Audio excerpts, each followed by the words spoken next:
This is my third jazz cruise, and I've come to really enjoy it.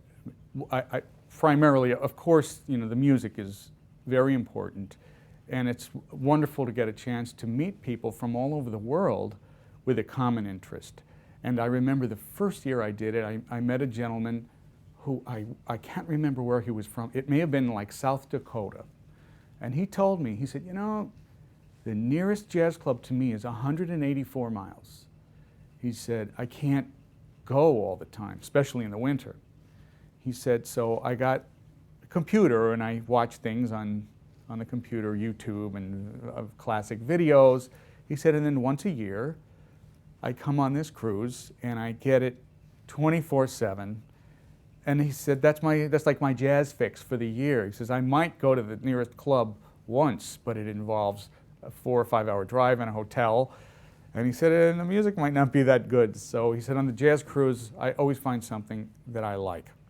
And I think that is very special. And that's part of what really makes this a great annual event.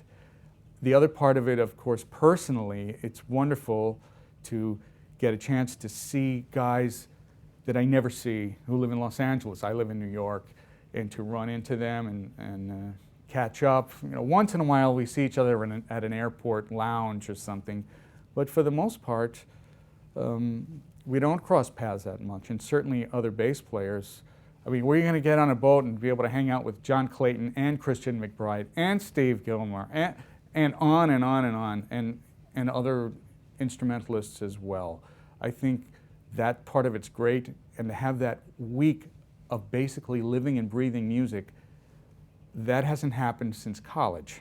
In college, no family, no mortgage, no car payments, you could just live it all day long.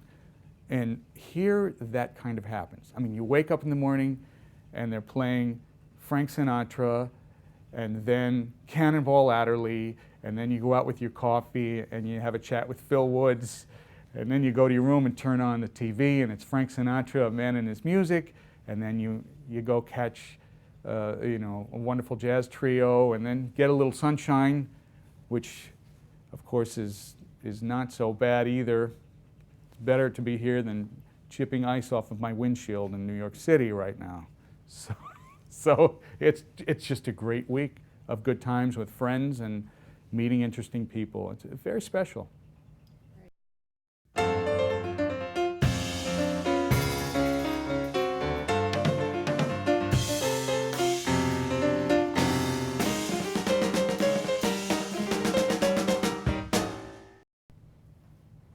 Happy silver anniversary to the Jazz Cruise.